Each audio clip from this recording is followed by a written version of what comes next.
A school in Sacramento, California expelled 3 kids because their mom has an OnlyFans account. Now, in case you don't know what OnlyFans is, it is a subscription-based website, a content sharing platform. So, say you want to start a page, you can put up anything you want, including racy photos, and people can subscribe to you to view them. So that's what this mom did. I will show you or tell you how much she made. I don't think people quite realize how much you can make on OnlyFans if you're good at it and put up the right content. But this story is just ridiculous. To expel 3 kids because their mom has an OnlyFans account, as I'm going to show, there has been several examples similar to this. But first here from Jezebel, children expelled after school finds out about mom's OnlyFans account. So this is the real Mrs. Poindexter. That's the name she goes by. Her actual name, as it also says in the piece, is Crystal Jackson.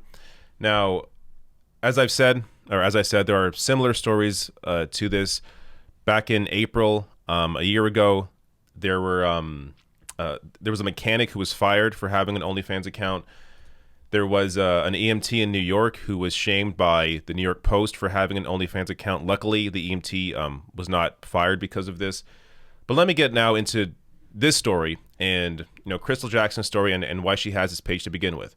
So as they write here, according to 44-year-old Crystal Jackson, her foray into OnlyFans began as a way to rekindle the spark in her 14-year marriage. Quote, I went through menopause early, and I was just like wanting to have that connection with my husband again, she told NBC News affiliate KCRA. So she and her husband, Chris, began posting content to OnlyFans, which reportedly ranges from pinup style photos to quote-unquote sexy stories, Crystal writes for their subscribers. Their hot wife content was a hit. When the couple began uploading to OnlyFans a little over a year ago, they made $15,000 their very first month. Now they're pulling in over $150,000 a month.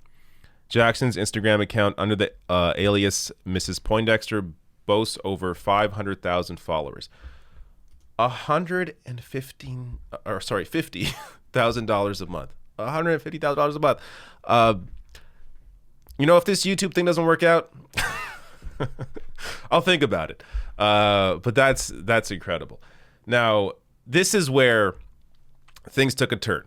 So she did this piece, this interview with The Sun in the UK. And after this story blew up, this is when the school stepped in. Following an interview the couple did with the British tabloid The Sun that was published last week, the Jacksons said they received an email from Sacred Heart's principal Sunday evening saying the family is not allowed to come back to the school for any reason.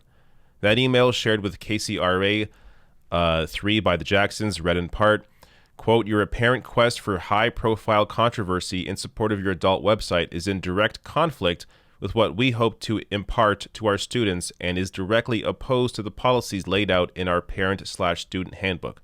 We therefore require that you find another school for your children and have no further association with ours. So, the school expelled her kids simply because she has a successful OnlyFans account. How does this have any impact on them whatsoever, or on the parents or anybody else? This is what she is doing in her personal life. You aren't forced to subscribe to her OnlyFans account. Who cares what she is doing? And there's another piece of the story that I didn't get into, but the Jezebel article gets into it. She was already being harassed at the school by other parents through email, phone calls, text messages, being harassed for having this OnlyFans account. I have such a hard time understanding this because I don't know why anybody would care. How does this have any impact on your life whatsoever? It really is remarkable that, when people see someone who has confidence, who, maybe has a different career path than they do, maybe they don't understand it, but to see that and then be offended by it, so offended that you would harass somebody and as a principal expel their kids because of it, something is seriously wrong with you. But right now, she's forced to... they're currently looking for a new school for their kids. It's just insane to me that anybody is that bothered by this.